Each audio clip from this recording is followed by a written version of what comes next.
আসসালামু আলাইকুম। আশা করি প্রত্যেকে ভালো আছেন।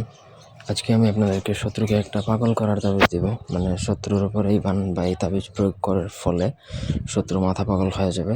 উন্মাদ পাগল যেটাকে বলা হয়, সেরকম পাগল হয়ে যাবে। আর কোনোভাবেই কোনো ডাক্তার ওঝা কবিরাজ দেখে ভালো হবে না। এটার মেয়াদ থাকে হচ্ছে আপনার 1 বছর। 1 বছর পরিমাণ বা 12 মাস এরকম শত্রু পাগল থাকবে, রাস্তায় রাস্তায় ঘুরবে। মধ্যে উন্মাদ পাগল খুবই খতরনাক বান। অন্যভাবে প্রয়োগ করবেন না, সবার কাছে রিকোয়েস্ট। অনুমতির জন্য ভিডিওতে 10টা কমেন্ট করতে হবে এবং এটার নিয়মও কিন্তু অনেক হার্ড হতে পারে অনেকের কাছে। তারপর আমি বলে দিচ্ছি, পুরো ভিডিওটা না টেনে শেষ পর্যন্ত দেখবেন। আমার চ্যানেলটা সাবস্ক্রাইব করবেন, লাইক কমেন্ট শেয়ার করবেন। আপনাদের ব্যক্তিগত যে কোনো প্রয়োজন কিংবা যে কোনো কাজ আমাদেরকে দিয়ে করাতে চাইলে স্ক্রিনে দেওয়া নাম্বারে সরাসরি ফোনে, হোয়াটসঅ্যাপে কিংবা ইমোতে যোগাযোগ করে যে কোনো কাজ করাতে পারবেন, দেশে কিংবা দেশের বাইরে থেকে। এই যে নকশাটা দেখতে পাচ্ছেন, ভুল করবেন না। একটু ভুল করলে কিন্তু নিজের ক্ষতি হবে, সুতরাং খুবই সাবধান।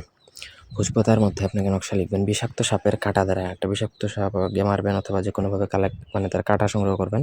সেই বিষাক্ত সাপের কাঁটা আপনাকে সংগ্রহ করে ভোজপাতার মধ্যে সেই কাঁটাটা কালির মধ্যে ডুবাইয়া লিখতে হবে।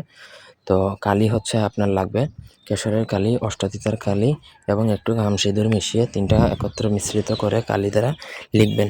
শত্রুর নাম, পিতার নাম এবং মাতার নাম এগুলা লিখবেন, ঠিক আছে?